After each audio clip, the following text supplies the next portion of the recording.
Good morning. My name is John, and today we'll be reading I Used to Think Gun Control Was the Answer. My research told me otherwise. By Leah, Libresco, Washington Post. Posted October 3rd, 2017. Leah Libresco is a statistician and former news writer of At 538, a data journalism site. She is the author of Arriving at Amen. Before I started researching gun deaths, gun control policy used to frustrate me. I wish the National Rifle Association would stop blocking common sense gun control reforms such as banning assault weapons, restricting silencers, shrinking magazine sizes, and all the other measures that could make guns less deadly. Then my colleagues and I at 538 spent 3 months analyzing all 33,000 lives ended by guns each year in the United States, and I wound up frustrated in a whole new way. We looked at what interventions might have saved these people, and the case for the policies I lobbied for crumbled when I examined the evidence. The best ideas left standing were narrowly tailored interventions to protect subtypes of potential victims, not broad attempts to limit the lethality of guns. I researched the strictly tightened gun laws in Britain and Australia and concluded that they didn't prove much about what American policy should be. Neither nation experienced drops in mass shootings or other gun-related crime that could be attributed to their buybacks and bans. Mass shootings were too rare in Australia for their absence after the buyback program to be clear evidence of progress, and in both Australia and Britain, the gun restrictions had an ambiguous effect on other gun-related crimes or deaths. When I looked at the other off-praise policies, I found out that no gun owner walks in the store to buy an assault weapon. It's an invented classification that includes any semi-automatic that has 2 or more features such as a bayonet mount, a rocket-propelled grenade launcher mount, a folding stock, or a pistol grip. But guns are modular, and any hobbyist can easily add these features at home, just as if they were snapping together Legos. As for silencers, they deserve that name only in movies where they reduce gunfire to a soft pook pook. In real life, silencers limit hearing damage for shooters but don't make gunfire dangerously quiet. An AR-15 with a silencer is about as loud as a jackhammer.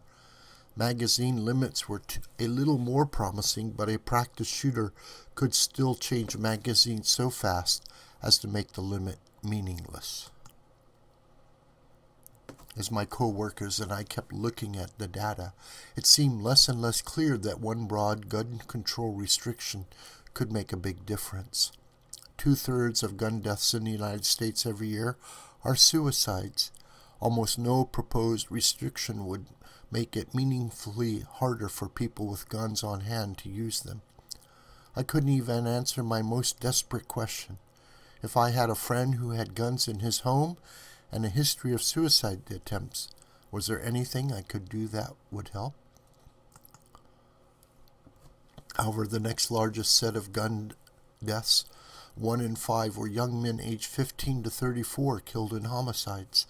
These men were most likely to die at the hands of other young men, often related to gang loyalties or other street violence. And the last notable group of similar deaths was the 1,700 women murdered per year, usually as a result of domestic violence. Far more people were killed in these ways than in mass shooting incidents, but few of the popularly floated policies were tailored to suit them. By the time we published our project, I didn't believe in many of the interventions I'd heard politicians tout. I was still anti-gun, at least from the point of view of most gun owners, and I don't want a gun in my home as I think the risk outweighs the benefits. But I can't endorse policies whose only selling point is that gun owners hate them. policies that often seem as if they're drafted by people who have encountered guns only as a figure in a briefing book or an image on the news. Instead, I found the most hope in the more nearly tailored interventions. Potential suicide victims, women menaced by their abusive partners, and kids swept up in street vendettas are all in danger from guns, but they each require different protections. Older men, who could make up the largest share of gun suicides, need better access to people who could care for them and get them help. Women endangered by specific men need to be prioritized by police, who can enforce restraining orders prohibiting these men from buying and owning guns. Younger men at risk of violence need to be identified before they take a life or lose theirs, and to be connected to mentors who can help them de-escalate conflicts. Even the most data-driven practices, such as New Orleans' plan to identify gang members for intervention based on previous arrests and weapons seizures, wind up more personal than most policies floated. The young men at risk can be identified by an algorithm, but they have to be disarmed one by one, personally, not en masse as though they were all interchangeable. A reduction in gun deaths is most likely to come from finding smaller chances for victories and expanding those solutions as much as possible.